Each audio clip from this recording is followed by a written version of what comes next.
हिंदू धर्म में नवरात्रि का पर्व बहुत ही धूमधाम से मनाया जाता है। नवरात्रि के छठा दिन मां कात्यायनी को समर्पित है। जाने नवरात्रि के छठवें दिन मां कात्यायनी की कैसे करें। कात्यायनी मां की कथा। नवदुर्गा के 9 स्वरूपों में से देवी के छठे स्वरूप को देवी कात्यायनी के नाम से पूजा जाता है। माता कात्यायनी की पूजा नवरात्रि के छठे दिन यानी षष्ठी को बड़े धूमधाम से की जाती है।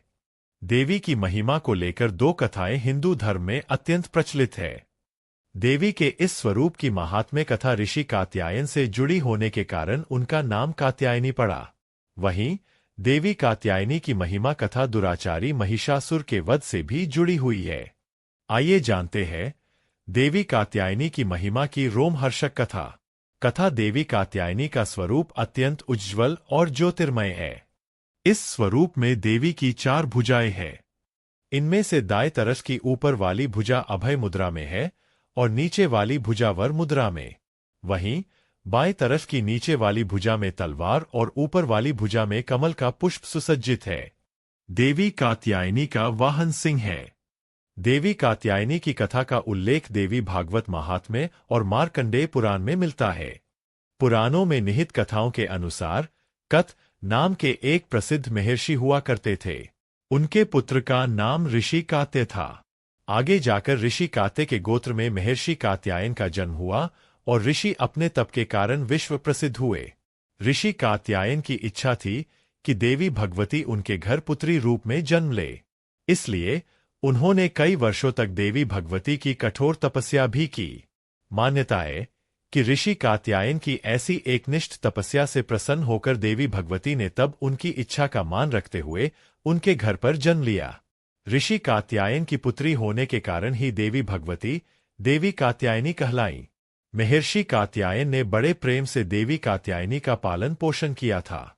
कुछ समय पश्चात पृथ्वी पर दुराचारी महिषासुर का उपद्रव सारी सीमाएं लांघ रहा था। महिषासुर को ये वरदान मिला हुआ था कि कोई भी पुरुष कभी उसे पराजित या उसका अंत नहीं कर पाएगा। इसलिए उसे किसी का डर नहीं था और देखते ही देखते उसने देवलोक पर भी अपना कब्जा कर लिया था। तब भगवान विष्णु, प्रजापति ब्रह्मा और देवाधिदेव महादेव ने उसका विनाश करने के लिए अपने अपने तेज से मिलित एक देवी को उत्पन्न किया। मान्यता है कि महर्षि कात्यायन ने ही इस देवी की सर्वप्रथम विधिवत पूजा की थी, इसलिए देवी को कात्यायनी के नाम से जाना गया। वहीं देवी कात्यायनी से जुड़ी एक अन्य पौराणिक कथा के अनुसार देवी की उत्पत्ति महर्षि कात्यायन के यहाँ आश्विन महीने की कृष्ण चतुर्दशी को हुई थी।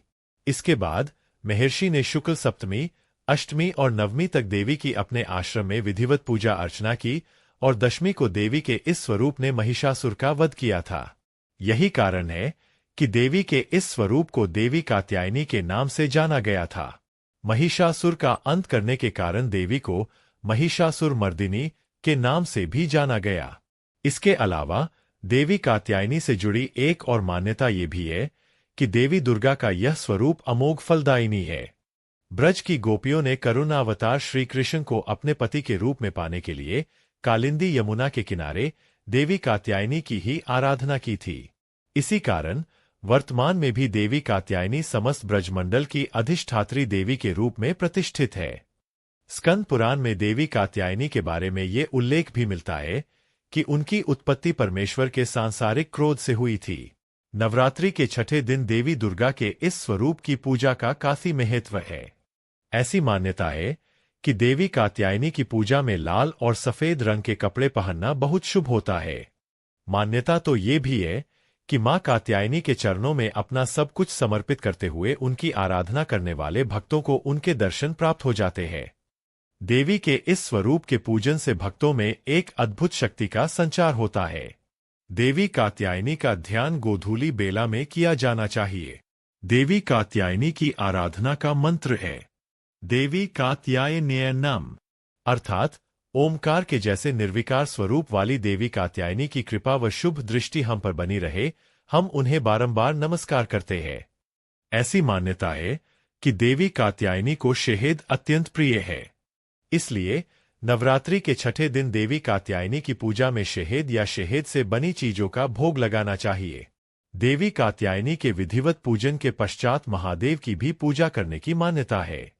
देवी दुर्गा के कात्यायनी अवतार की कथा हमें ये सीख देती है कि अगर भक्ति और संकल्प सच्चा हो तो परम प्रकृति की कृपा सदैव बनी रहती है।